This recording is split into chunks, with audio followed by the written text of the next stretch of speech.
Good morning, everyone. I want to introduce myself real quick. My name is Patrick Panetta. I am with the University City Exchange here at ASU. Welcome to our building here in Los Angeles, the Los Angeles Center at the historic Herald Examiner building. Thank you all for being with us today. We're excited for you all, some of you all to come back and join us from our session in Houston back in January. So welcome back to those. And welcome to those who are new today this morning. I'm going to introduce Duke here in a second, but I did want to run through a couple logistics. So everyone should have an agenda at the table. You can see the run through of our goals for this morning. Just a couple of housekeeping items. Obviously, everyone knows where the food and the coffee is in the back. If you need the restrooms, they are out the doors here to the left by the elevators. The women's restrooms are right there by the elevators. Men, you got to go around the corner and kind of find them a little bit, but they're all there too. So if you need those, that's where they are. We're looking to have, a great session this morning. For those of you who answered our pre-workshop survey, thank you very much for that information. David's going to jump into that a little bit here soon. And for those who didn't get a chance to provide your input on that, we're going to use that session to get your thoughts as well. So you'll have a chance to weigh in on kind of the issues and topics that might be of most importance to this group. So enough further ado, I'm going to introduce our fearless leader from our office at the University City Exchange, Duke Ryder. Duke, come on up. Thank you, Patrick. So quickly, what is 10 Across in case you don't know? It's named after the 10 running from Los Angeles to Jacksonville. This is a well-traveled path. There's a real history here, but of course it's very different today. Now it runs through the 3 largest states, which is hugely important for a variety of reasons, which you will hear from Ron Brownstein tonight, talking about how we get through, if you will, the divide between perceptions about the future of this country amongst these states and how we get after things like water. But this is where people are moving, generally. Some of the fastest growing counties and cities are in this area. In spite of the fact there's probably some pretty good reasons not to be moving to this area. Water among them, but also fire and related extreme storms, especially where those of you are coming from, Louisiana and Houston. This is a place where between the urban areas, which are fast growing, and the rural areas, a lot of divide in terms of access to facilities and a variety of other things. Changing demographics, especially for those of us in the Southwest, really quickly changing places like Phoenix. And then lastly, we would make the case, I think we can, and those of you in the room have helped back this up, we are on the front lines of climate change, especially with regard to heat. Had you been in Phoenix this summer, like Dave and I and a few others, you would confirm that I think we had 50 plus days over 110. The climate is changing. And we had Jeff Goodell, who wrote The Heat Will Kill You First. Very uplifting title. We opened the day his book was released here in Los Angeles, but as he makes quite clear, it's never going to get cooler. So we have to move forward knowing what we're up against. So the 10 was a function of the Eisenhower administration, along with this complete map of the country, moving people to the west on purpose. And if you were to drive the 10 today or fly over it, I don't know if you can see everything while you were flying, but if you were to drive it, you would see all the major issues of our time in their highest relief. The energy transition has to happen in this corridor, with Houston as the energy capital of the world, the Permian Basin, green hydrogen, not to mention water, solar. Water, too much, too little, global trade, especially here in LA and elsewhere. Border issues factor into this. What is infrastructure in the future? And then lastly, governance. We have 3 or 5 state capitals here, depending how you count how close you need to be to the 10. And we don't care if you're on the 10. If your issues are like ours, you're part of this group. So we reduced the 10 to a simple transect. If you understand scientific terms, a transect suggests what you find on that line is probably going to compare favorably with what's on either side of it. So we would say that if you want to see the future of this country, you couldn't do better than looking at this transect and what it cuts through. The populations that you find there, the environmental issues that you find there, the socioeconomic issues, and then of course climate change. And you all know, because you're data folks, you can see trend lines. Nobody has ever had more access to where those trend lines are going than we do. And so if you can see the future, what's your obligation to share it, How do you do that? How do you communicate it? And journalism plays a huge role in what we do here. And especially because we are at a university, how do we share it with the next generation so they're not despondent and in fact are instead prepared and feeling like they're making a contribution to what we have to do? So this is how we've organized ourselves. We have a curriculum that's up and running right now. Anybody in this room could take this course, and Ben Stanley, who is behind another column over there, is the lead faculty member for this, built this course. Everybody in this room could take it for $25. If you want credits, which I don't think people in this room need, then it's $400. But if you want to take this course, it's spectacular. And in the end, I'll just say, what we are trying to do with Tenacross is link the experience of people on the ground, what they're feeling, whether it's heat, lack of water, persistent storms, with the data that confirms, yes, indeed, what you're feeling is happening. And by the way, here's the trajectory of that. So water looms so large within the Tenacross project. We thought we would pull this group together, talk about how water and data comes together, and we'll show you at the end how it fits with other things that we're doing and how this could be buttressed by some other activities we have, both in the media area, the education area, and other interests outside of water. So with that, I'm going to introduce my new best friend, David Topman. He and I have gotten to know each other in a number of ways. We were at the Esri Users Conference this summer.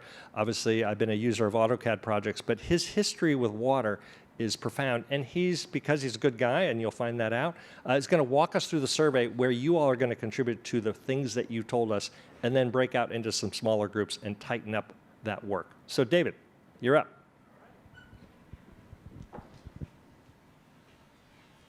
Thank you very much. Here's this if you want. Okay. Oh yeah. Let's go ahead and get that mic'd up. There we go. There we go. And everyone can hear me, right? Okay. This is one of those like career-defining moments that like everything I have done in my career leads up to going through these survey results with all of you. I mean, it's truly a proud moment. Well, yeah. I mean, and of course, how do I run into Duke? But we fly to Miami to get introduced to then come to see each other in Phoenix and then in LA, of course, so we traverse the corridor. So I guess my background, and why like kind of everything leads up today. So currently my day job, I'm a strategist at Autodesk. So I think the Stantec folks have heard of Autodesk. We're the AutoCAD people, but we're so much more.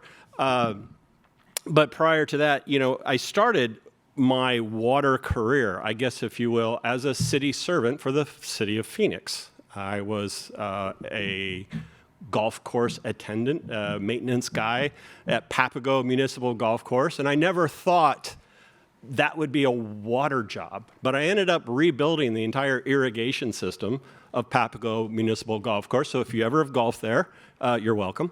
And it's, we had the canal there, and we had the lakes at the zoo, we had to move water back and forth, and we had to, so it's like I didn't realize the impact that job would have back in the day. And then I am an ASU graduate. Went to there for my undergraduate and graduate work. My last year there was in '87, so the campus has changed a bit. But right out of there, I became a groundwater hydrologist for the state of Arizona. I worked for the Department of Environmental Quality.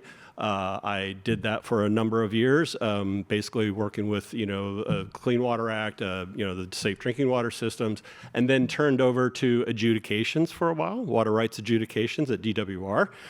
That was an interesting experience, but that got me into water rights and how everything came into play, which had a huge impact on my understanding as a civil servant again later in life.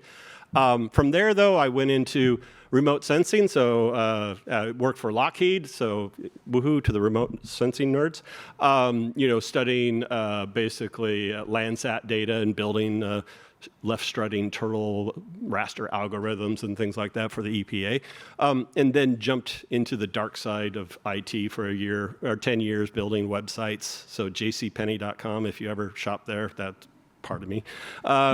So a very odd career. But then, my engineering roots tugged at me, and I went to work for Colorado Springs, and I ran an engineering division at CSU until Jack Dangerman said, hey, come to Redlands, California, which I was then the global water industry manager for ESRI for a number of years, practicing water in 21 countries.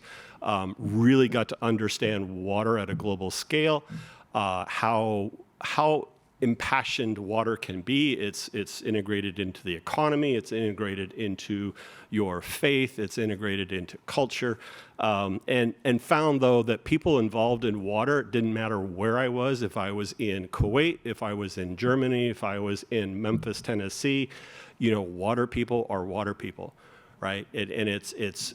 We believe in this resource.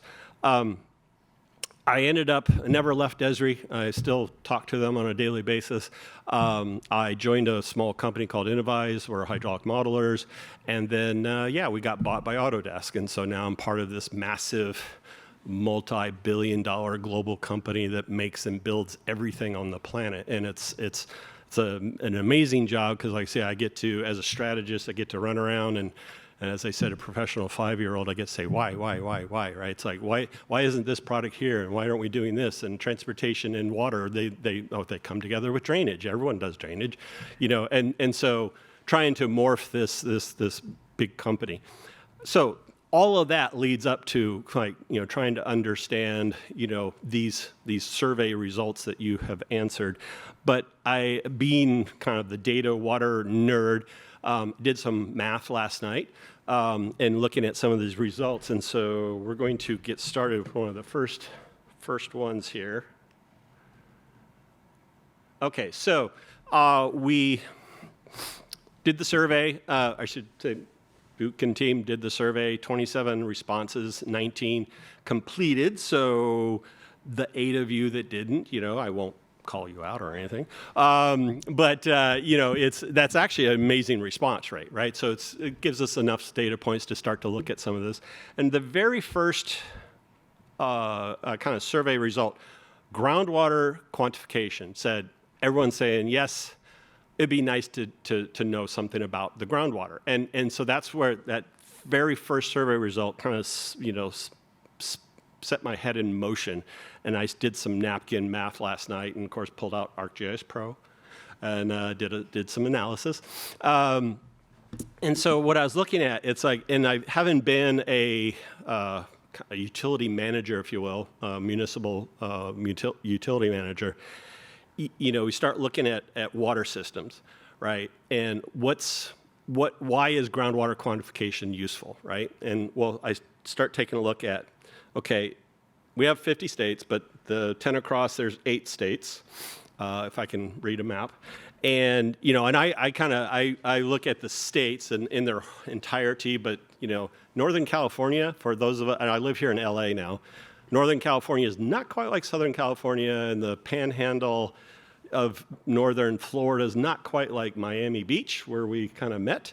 So, it's like, okay, I think of buffers and corridors and things like that, but we'll include all 8 states, the 10 across states, the 8 states. So in 50 states, there's, when you look at water utilities, there's numbers all over the place.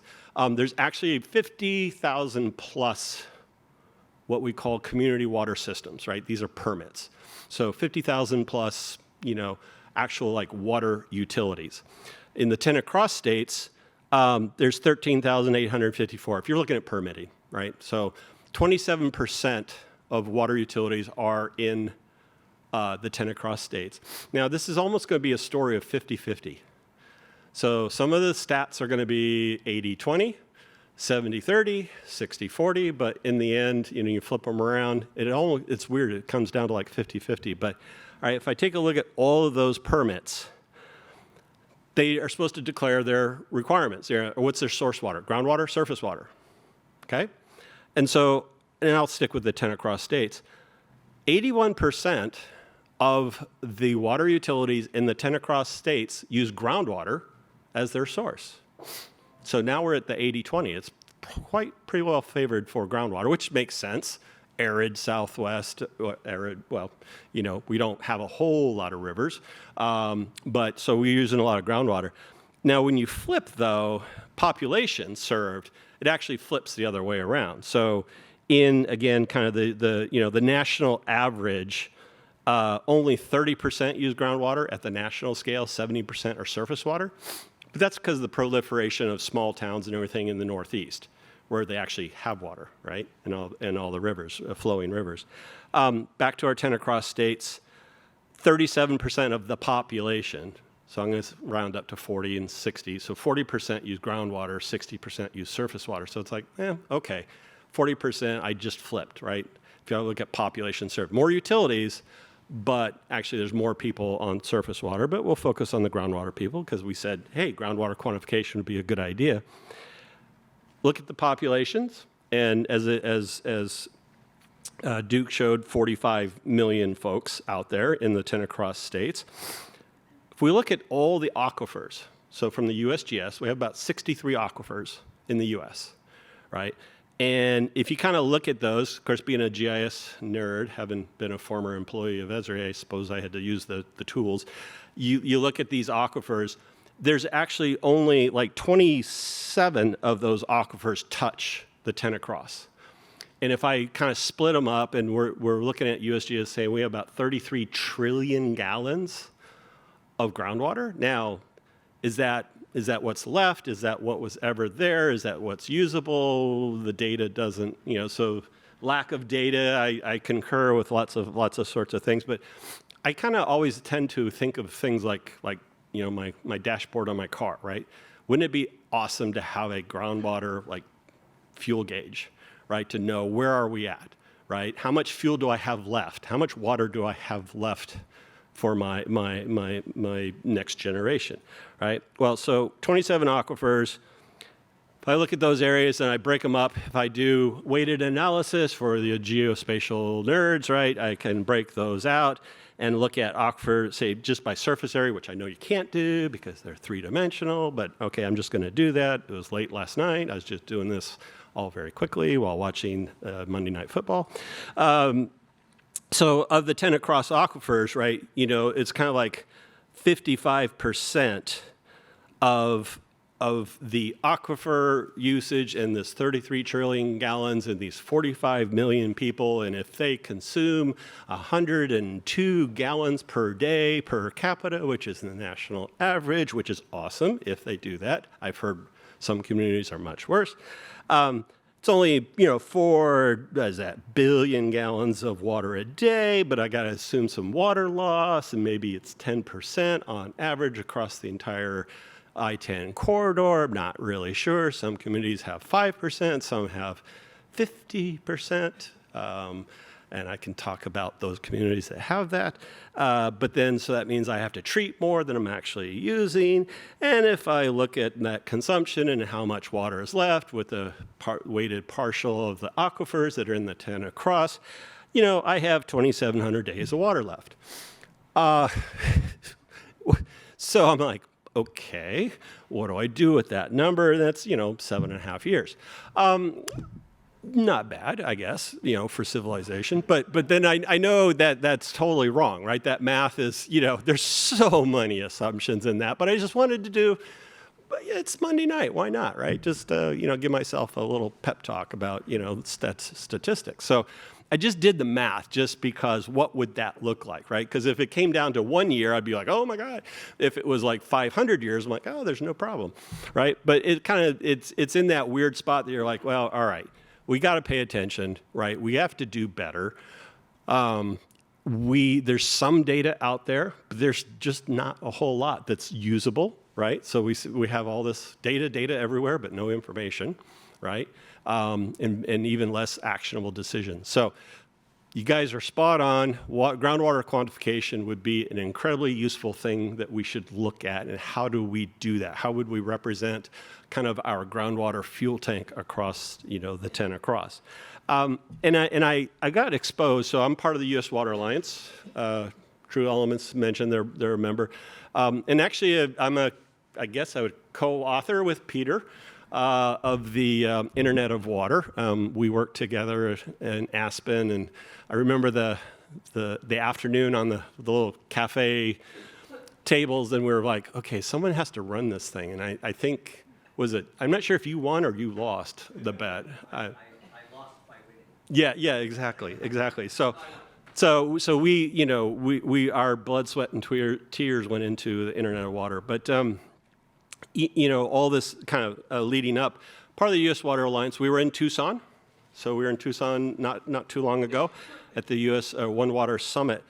And something changed me. I was on a futurist panel. And there was a gentleman that was at last year's One Water Summit. And he is from the Iroquois tribe. And what was interesting, when we think about sustainability, and if I look at those numbers, if I said I was off by 10, okay, so 70 years of water, well, that's my grandkids. I have to think about, my grandkids are going to be facing these water challenges, if we don't do something. And what we learned from, there's a term called Haudenosaunee. It's a Native American Iroquois term. And they think of generations, but they think of 7 generations. And so when I was on this panel and we were thinking about sustainability, I'm thinking, 7 generations of my kids. And they're like, no. What makes you think we think of humans? We relate to Mother Earth, and we base our generations on sturgeon fish who live roughly 100 years.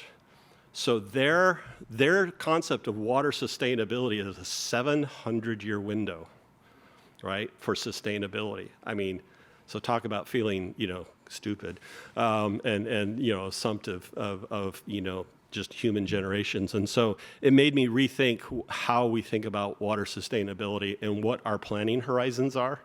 It gets quite grand. So, all right, let's jump through these.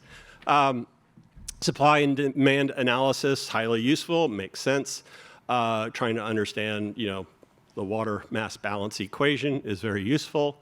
And if there's any questions, right, I don't know if we want to break into this or just kind of get through the results. Yeah, we want you to sort of flip through them, and then we'll let everybody. Yeah, then we'll jump into it. See if we're close. If what you submitted to us corresponds and what you might want to add to it. Okay. Water quality. So this one was kind of surprising, right? Because this is in the news, right? PFAS is everywhere, but maybe that's the one challenge because it is everywhere. Now, we have technology to fix that, if you will, but it's very expensive. And I think that's the one thing I look at, too, with that groundwater. 33 trillion gallons are available, but are they really? What's the dollar amount to get to all those? And, we have, what's the normalizing index, right, for us to look at it? Because there's lots of groundwater that's incredibly brackish. So now we're looking at groundwater desalination, right? So like what the folks are doing in El Paso, Texas, right? But they have to have military support to kind of do that because it's very expensive. So, what does this mean? But PFAS, it's there. But one of the things I've learned at my day job is we very much look at, mitigative and adaptive technologies, right? When we're looking at climate change, I either try to prevent climate change or I accept climate change will happen to some degree, and how do I adapt, right? So there's 2 interesting schools of thought and innovation that's going on in the industry right now. But PFAS, it's one of those things that's just kind of everywhere. Water infrastructure management and delivery systems, highly useful and somewhat useful. Almost, many of these responses, no one said not useful at all. Which I find interesting. Water for development, again, highly useful. Okay. Here, not at all useful, 5.5%. So I'm not sure if that would be the pure water resource or not, but anyway. Water equity. This has been very much part of my life, and Peter would know with, those of us are involved with the Aspen Institute, we spent quite a few months, 18 months plus, during COVID on water equity, discussing whether water is a human right. It was interesting. There was, a strong showing for, yes, water is a human right, but there's also a strong showing for, well, not really, because it costs money. And we kind of resolved ourselves to access to affordable water is a human right. But then if you look at EPA financial capability assessments, affordable gets left up to definition by the local community. And therefore, I'm sure the communities have different perspectives on what's affordable. So water equity gets to be a very interesting topic that I think has to be in this sort of discussion.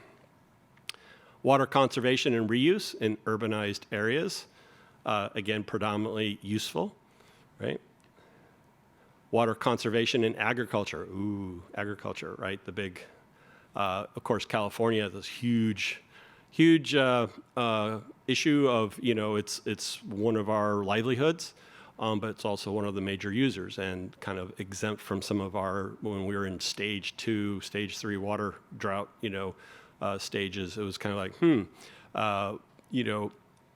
probably the atmospheric rivers that happened in California that kind of filled our reservoirs back up was amazing. Mother Nature replenished, but potentially one of the worst things that could have happened in California because we were so close to actually understanding we live in a desert and we have all these plush green lawns out there in a desert.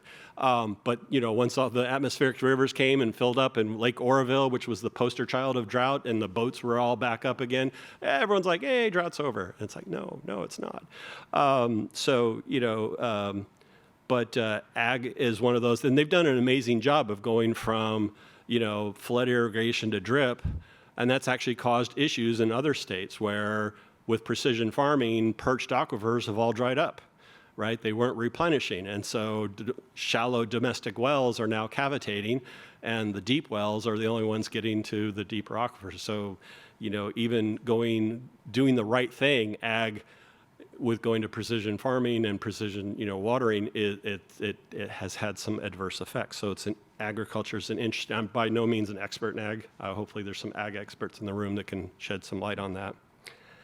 Then flood protection, early warning systems. That's something I do a lot. I've been involved with quite a bit, and we kind of need to rewrite how we think about flood and how we get into the early warning systems. And this is actually a huge application of AI in understanding flood inundation, right? There are certain tools that we can do. Esri has tools, Autodesk has tools to understand what happens when you have these deluge events and where is that water going and how much infrastructure is going to be impacted.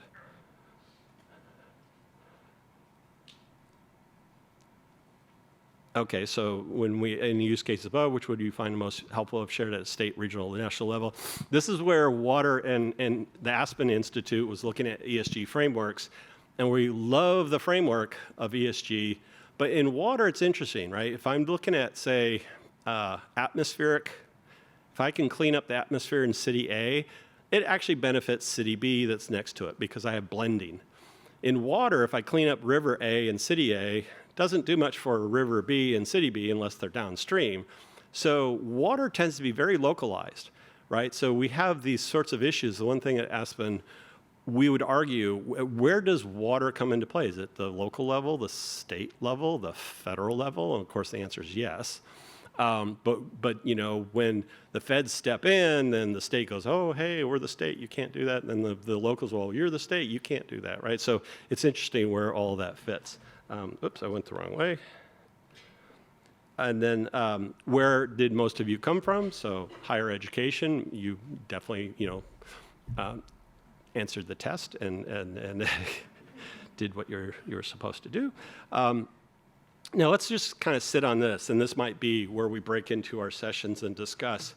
These are, what are the challenging issues, and I think some of this comes from personal experience and from the various respondents, and is a reflection of what environment they find themselves. So you can just kind of take a look at all the different issues, and that might start some of our conversations, because you can look at those and go, yeah, yes, no, oh no, that has nothing to do with what we do. But I think this is good feedback, or good, kind of seeding thoughts on let's sit up here and we go into our breakout sessions, right? Yep. So how do you want to do that? Yeah, so again, we heard from... Hang on 1 second. Okay. I'm going to intervene Okay. because of something David said. All right. Uh-oh. You have the liberty. Go ahead. I'm in trouble. No, I'm going to do a few slides because you said, boy, wouldn't it be great if I had a gas gauge Right? that was equivalent to what we need for water. All right, so I'm going to run through a couple slides and then turn it over to the group because Okay. it might help to clarify what we're going to ask you to do. Because what we just showed you, given a small group, I think that you're right, the survey results, the number of people who participated, really good. We need to narrow down which ones of these would you like to share amongst yourselves and how do we find interoperable data that makes that worth doing.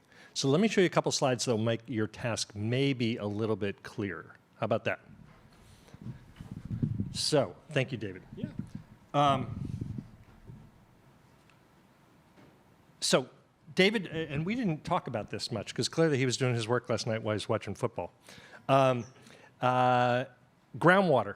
You probably all saw this article in the New York Times showing how much we had and how we're depleting our aquifers. Pretty compelling work, great work by the Times. Again, we love seeing journalism playing a huge role in this. And it tells you a lot about what that's going to mean for agriculture. You're right, really critical issue. And this sentence was in there, especially the part about not understanding things on a regional or national basis. And one of the questions I want to pose to this group is, does that matter? I think a good friend of ours at ASU, who's not here with us right now, said she just went to a water users conference in Texas, and coming out of that, everybody was saying, well, you know, all water's local. What's happening in this area matters, that area matters. There is no national water plan. Should there be? Should there be larger state plans? Some states have state plans, some don't. So what would it do to us to see things at a different scale? So David used the term dashboard. How about that, huh? Yeah. There you go. You can tell what car that is? Great. I have no idea. Except I still drive a stick shift. So you all represent the gas gauge, or David's water gauge. Tenacross is actually interested in the radio. What I mean by that is this is what you all represent. You measure water differently. You're after specific issues. Your cities want to know about one of these things, probably, or many of them. So those are the topics. And this is the equivalent of the survey that you just went through. Those were the results. How do we link that gas gauge or water gauge with where you are in the country? When you drive across the country on the 10, your radio is telling you where you are by what you can pick up. And in our case, it's very convenient to see a gauge that, a radio that's moving, let's say, left to right. Think about that as the 10. And how do we combine those two things? Especially so that, like a radio, especially the old-time radio where you can actually push the button, it was so much easier. I miss the analog world. But you can access that data. So what we're trying to do in Tenacross is make this complicated survey results and all the things we could talk about more accessible to the public so that they can advocate for what they believe should happen in the future, vote for the right person, do whatever that is that you think you need to do. So this operability is crucial. So think about what we're going to ask you to do.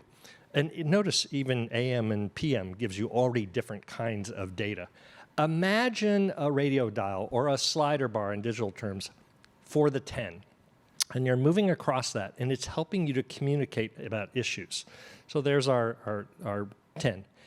And what we're asking you to do is identify 1, 2, maybe 3, the top 3 issues. And I think from our survey results, groundwater was a leader. But we'd love you to talk amongst yourselves and say, if we were to pick 3 issues that we were to then use the 10 as a vehicle for describing on a national basis, not on a local basis, on a national basis, which ones would they be? Is the data interoperable? In other words, and Hugh and I from the Water Institute have discussions about this. Yeah, well, we measure groundwater this way. Well, we measure it that way. Well, then I guess we really can't compare and contrast. What could we most likely get to the quickest with regard to interoperability? And what would it tell us? Is it useful to see? I think that Times article was immensely useful. I've heard a lot of people talking about it who are not water people. But if you see things on a larger scale outside of just your own concern, suddenly you're waking up to the fact that could be somebody out there solving this problem in a way that you could benefit from. I've learned a lot from Hugh and others that while in Arizona, we think we have a groundwater problem, certainly in California, where I think there's been subsidence almost up to 30 feet in certain places. Baton Rouge has a groundwater problem. They don't get their water from the Mississippi River. They get it from aquifers and other things, and of course, salt water is coming in there. So if we saw, let's say, for example, water quality, and you'd wonder why Phoenix and Baton Rouge, weirdly enough, with regard to brackish water, might have something in common that you never thought of before, how are we going to solve those problems? What can we share amongst each other? And you should know that that water data network in yellow is bracketed by other things we're doing at 10 Across. Our curriculum that's already out there. We're going to have a water energy course. We have media partnerships. Maybe with the Water Institute, we develop an extension of what they've already got going on which is an equity resilience center. How do people who are in difficult circumstances also benefit from the solutions we come up with? The CROs are upstairs, meeting right now, and can we build a private sector network? So we could take this thing we're doing around water and data and extend its reach. And hopefully, if we do that, let's say, for example, you're in Arizona, could be California, could be whatever. We highlight your work by putting it into a larger context, creating this interoperability in this communications arm, and presumably the benefits come back to you. People want to find out, Drew is in the room somewhere here, they want to find out more about what you're doing. So it's not just about us. We're building something that we hope benefits from all the work that you all are doing. We put it into a system which is effective for communicating water issues, and people want to come back to you and ask you about the work that you're doing because we've helped to highlight it, put it on a national stage with American Public Media and Craig and/or others. So that's the reason that we're asking to say, okay, what 1, 2, or 3 issues do you think we could use as a vehicle to get the word out, like the Times was attempting to do, about the larger water issues in the country?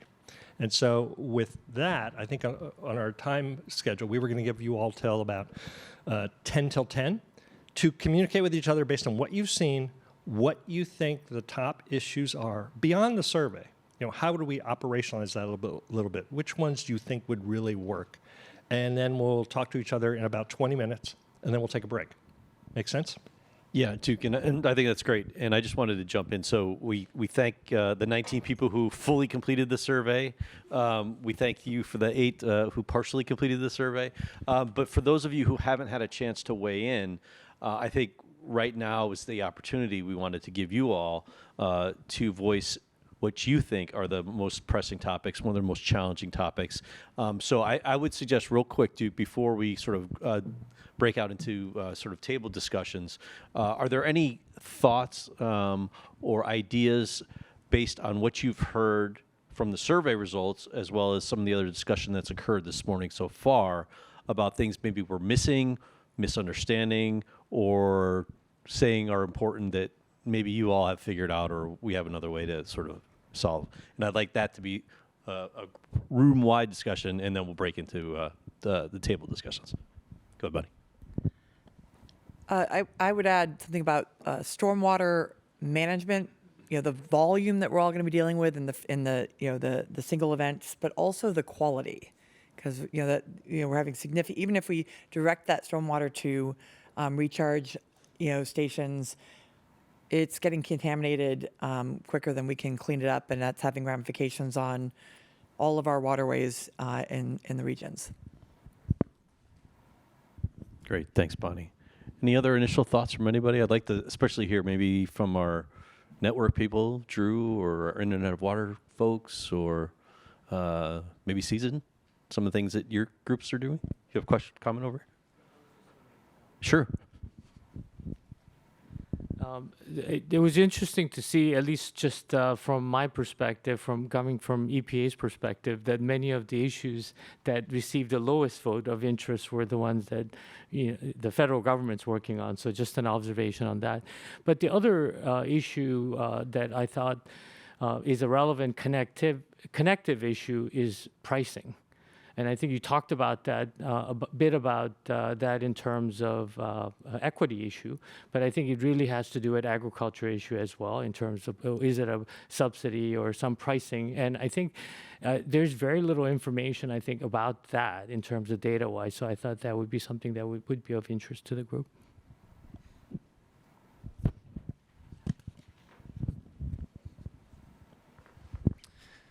Yeah, I'd just add, I think a broader issue in water is institutional fragmentation. If you compare energy and water, energy has far more prolific information collected from data. You look at like the Energy Information Agency at the Department of Energy, and you can look up a wealth of high detailed energy data far beyond what we have in the water sector. And some of the speakers this morning spoke about just the number of water institutions, and it kind of begs the question of, is that the right number? And probably not. A lot of, especially in the West and the Southwest, a lot of it was developed around settling the West, and we're a much different place nowadays. And so a lot of these institutions were formed under kind of a mining or settling kind of mindset, and they don't align with natural barriers like watersheds. A lot of them are how the institutions were set up, how they operate, both the domain and scale are all misaligned with the problems that we have today. And so that's just a broader as we look at climate change and all these big issues, the actual institutions themselves are just not set up in an efficient way to deal with these problems. Thanks, Drew. I might just add to that I think it's extremely interesting and important to envision how water systems and energy systems interrelate. Like, these are extremely co-mingled industries, whether you're talking about water's place in energy generation or pumping water from one location to another. And I think that it serves both to dig into data that helps expose those complex relationships. So David referenced predictions and forecasting, and you referenced the climate change impacts. I wouldn't want that to get lost in the conversation, because for this kind of visualization and decision-making tool, I'd want to make sure we're being able to do those kinds of predictions for the future in terms of climate change. And the other thing that's happening, I'm seeing a lot of, is the increased interest in biodiversity in terms of what the impacts of climate change are. Biodiversity in our water sources. Okay, so we talk a lot about water data. That's what we're talking about. That's what water data everywhere, not enough information.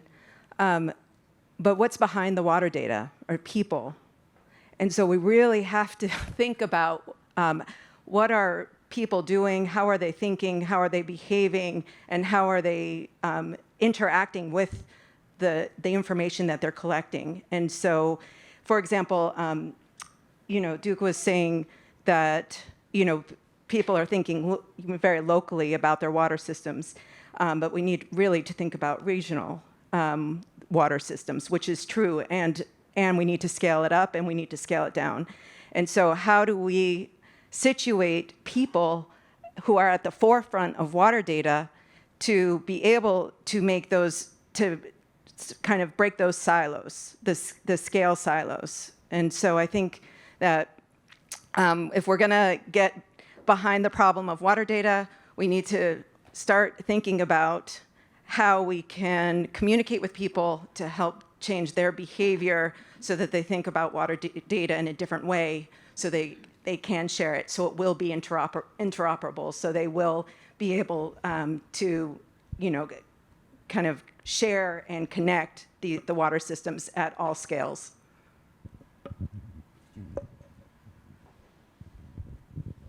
Yeah, thanks, Faith.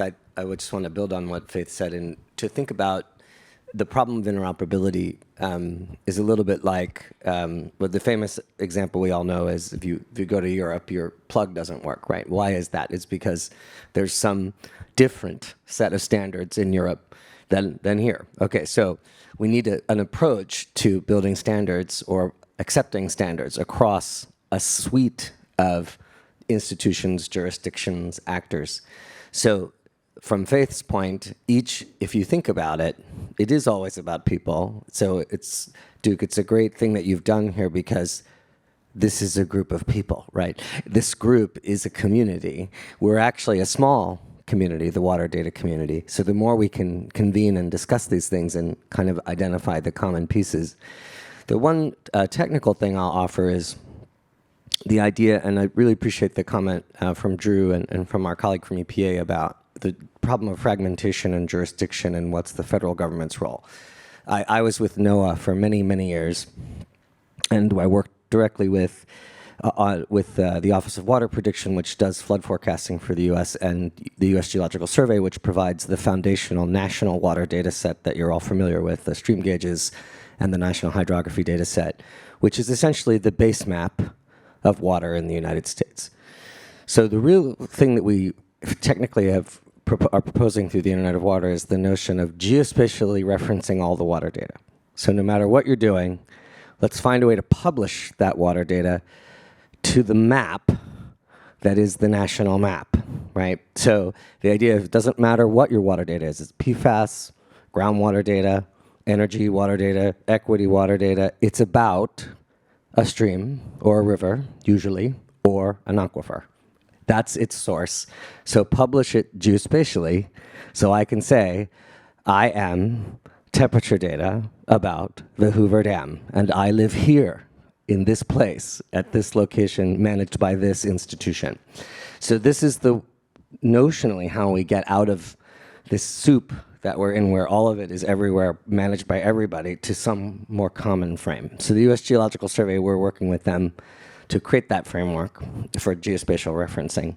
And I'm happy to talk about that with anybody if you like. And this is exactly why we have Shay and others here to talk about that. I love the idea of a suite of water data plug adapters that we can come up with and make it work across the networks. Good. Yeah, well, I wanted to take this in part to say thank you to you all. I should have said that in my introduction, but just appreciate what ASU has done and the effort that went in. I got a small glimpse of the work that went in, and I'm immensely appreciative of all you've done to bring us here and where this is going to go. The only thing I wanted to add is I think it's stitched into some of these. It's implied, and the biodiversity comment is along these lines, but some of these use cases are really around agriculture, around urbanized areas, around the human side. Of course, there's the ecosystem sustainability side. That's a common conversation, at least in Louisiana and the parts of the world we're operating, in terms of striking that balance for various habitats. So, and the data necessary to support that. Sorry. Yeah, if I may add a bit, because I appreciate the comments about the difference between energy and water, and what I've found, the physicality of water is what keeps us from kind of having the grid, right, and being able to exchange electrons on the grid, if you will, simply as a kind of a commodity. And we haven't really commoditized water in that extent, just because there's physical limitations how we move the water. But then also, what I haven't heard, any lawyers in the room? Shout out to the lawyers. Water is tied to law, right? And so the comment about stormwater, right? So in where UK has got it right is in their sustainable drainage systems, right? Their SUDS program, where their Ofwat, their kind of national government on water, has said, okay, the best stormwater discharge has zero discharge. Right? We want 100% collection, right? So containment, treatment, disposal on site. So they're very polite, right? I think stormwater law in the U.S. is we collect the stormwater and then we dump it onto our neighbor, and it's not our problem anymore. And then they have to figure out what to do with it and dump it onto their neighbor, and so on. But we also have laws that say, "Thou shalt not impede waters of the state." So I cannot impound my water within certain limits because it has to flow downstream. So water law has come into place, and we've had this water law tied to land ownership. And again, I was never more schooled than the gentleman from the Iroquois tribe of there is no such thing as owning, land and owning water, but yet we have that, right? So water law, I think, fundamentally needs some overhaul, needs to be looked at, but none of us want to, get into that because that just compounds things. But so it's interesting. Stormwater is an interesting, intersection of water quantity, water quality, water law, and is never funded, right, typically. So that becomes an interesting mix of things. So I just want to kind of throw that out there that I think there even mitigation as we do cleanup, like the BP oil spill, some of the cleanup issues were the best innovative technologies. They had more money than they know what to do with. They had the tech, but the water law in the Bay, I had maritime laws, I had groundwater laws, I had surface, riverine laws. I couldn't mitigate because laws were getting in the way as well, right? So anyway, just kind of, that's an interesting thing where you throw in water law into all of this mix. No, that's a great point, David, because in Houston, many in this group talked about who do we not have in the room that we need to have in the room, and that's a good group we should get plugged into this discussion as well. The other group that we still haven't able to bring to this discussion, which we need to, that we discussed in Houston, are the ag people, the big ag people. And we've had some of those conversations sort of tangentially about who would be the right people to sit at the table. I was making a joke last night as a non-water guy, a bad joke, that how do you bring somebody, like for instance in Arizona, where 70% of the water used is for ag, and politely ask them to stop using so much water because we have water issues in Arizona. How do you have that conversation with agricultural people, right? But I think there is probably a good discussion that can be had about how we balance agricultural use, urban uses, and all the other demands that we have on our precious water. So that's another group that we're still going to try to get into the room because we think it's a good group and an important group to have this discussion with and amongst. So yeah.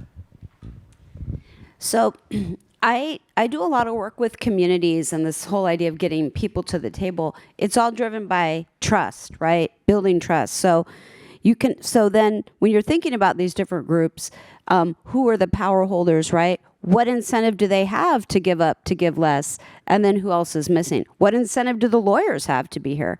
And we have a saying when we teach about data to our students, we say asking someone to share their data with you is like asking them to show you their underwear. So, I mean, just let's keep that in mind as we talk about data sharing, and there's so much tied up in data. Data is power, and so that's just a little piece I want to add.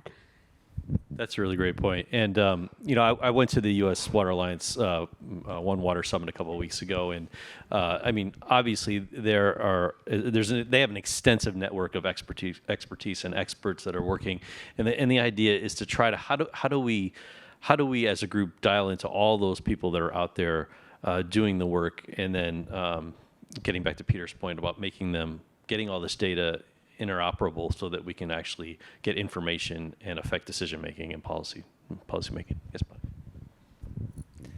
So a couple of thoughts coming to mind on a number of fronts. One on data is coming up with a consistent methodology for modeling the scenarios of climate change. The UC system's working on resilience planning. I'm leading that effort for UCLA, and the consultants that were hired to create the hazard vulnerability assessments for each of the campus averaged the scenarios for rain events and drought and heat, temperature, and I told them I couldn't share what they provided with my leadership because they're saying we're not going to see a significant increase in precipitation or a significant increase in temperatures, when that's not the problem. We are seeing significantly more aggressive rain events, right? And that's where that all the rain coming in at once may mean we're getting the same amount of rain for the year, but it's much more difficult to manage. And so, how do we make sure we're getting that understanding correct in scenarios? Another piece on this too, on the equity side, is on the infrastructure requirements for buildings, water doesn't get as much attention. And on my own campus, the reason why my metering is so poor is because my water is relatively cheap compared to energy. And yet we can't jack the cost of water up because of the equity issue. And yet at the same time, all of our infrastructure is in very precarious situations, subsidence, age, the delivery system. So this challenge, this tension of how we maintain equity to something that you can't survive past 3 days effectively without, right? So it is a right, not a privilege, and yet it's so inexpensive that it doesn't get the attention it needs in terms of the building environment. Well, that goes back to a point someone else made about cost, right? And getting that information brought into the conversation as well. So, any other comments or questions about what we've discussed so far? I'll get to you, Duke, 1 second real quick. Just to, so we're going to have a session at the end of the workshop today where, and you'll see some of the pads on your table. We're going to get into a more workshop focus, and it'll be facilitated by some folks here that are sitting at the tables with you, and we'll discuss a little bit about this and how we want to get from here to where we want to go. You'll hear about some of the existing organizations and networks that are out there already, and how they're organized and what their goals are. So we want to get all that information, and we'll sort of dive into sort of a final work session at the end. But we wanted to, at least during this portion, make sure that we're at least in the ballpark on the issues of major concern, get the priorities laid out for everyone, and make sure we didn't miss anything that we should be capturing. Or again, maybe some of this is being covered. Someone can say, hey, that's covered. We don't have to worry about doing that. Someone else is taking care of that. But we just wanted to kind of have this initial conversation around the priorities and the topics and dive into it a little bit further this afternoon. Go ahead, Duke.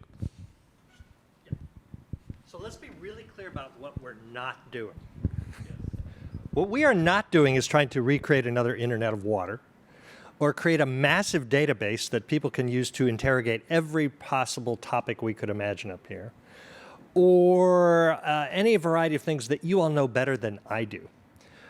What we're trying to do with 10 Across is leverage something that seems to ring true. So we have been building up, brand isn't the right word, but when you explain what 10 Across is and saying, if you look at this transector across the country, it is on the leading edge of climate change. People say, oh yeah, I never thought about it that way. But of course, I've seen the Katrinas. I've seen the heat waves. I've seen the fires in California. I've seen a lot of pictures in the paper about you Arizonans and your water problems. Yeah, that sort of makes sense. The most extreme examples of all these things are in this zone. So we then went to community foundations and said, what do you think about this? And they have been incredibly generous in investing in what we're doing because they know what's happening on the ground. Then we went to the chief resilience officers. So you now have to execute on what you're seeing and make your mayor happy, your city council happy. So they're working as a group, and a really tight group now. We're talking to companies, some of whom are represented in this room, who have outposts in all of these cities. And then now the National Highway Federal Highway Administration just called us. Said, we're doing a major intercontinental highway initiative. We want to put this on the top of our list. And, you all saw the fire out here in LA 2 weeks ago. And as one reporter said, there's one iconic highway in this country. It's the 10. And I wrote an article, it's in Zocalo today, saying, I think you said that because of what it passed through, not because it's a better highway than others. So there is something about going from California to Florida. And as you'll hear tonight, people have really different ideas about what the future of this country looks like on this transect, and we did this on purpose to understand that. So what we're asking you to do is leverage something that we think we're building that lends itself to a great curriculum, which we have going, lends itself to media, and that's why Craig is here from American Public Media and others. It's useful to have that device, and saying, can you leverage this with regard to water and data? Help us select the few issues that you should use for that first, let's say, report. What's the equivalent of what the New York Times just put out there? Using our transect, your knowledge of what's going on here, and alert the country, not just the people in the region, to how a certain issue, let's say like groundwater, and we go further than what the Times did, is being handled in the most critical issue of the country, and draw attention to that. It's a poor reference, but I do think sometimes about the Southern Poverty Law Center. We know what its origins were, why it was founded, what it attempted to do, and they did it so well because of what was happening, really difficult socioeconomic, racial issues in the Southeast, that now they're working around the world. But they're still grounded in that place, and it's valuable to them. So we're building a unique frame for the work that you're doing, which we think can benefit the attention that can be directed back to you, not to us, but to you, because of what you're doing. So we're not trying to build a giant machine that's beyond our capacity. We do have some ability to weigh into this, and so we're asking you, we're going to take a break now, and then we're going to talk to people like our friends at the Internet of Water and Drew's group and others about how you've built other networks. But then we're going to ask you to really narrow down what issues do you think we could seize upon to alert the country about how to think about things in water. Not everything you can imagine about water, but let's pick 1, 2, or 3.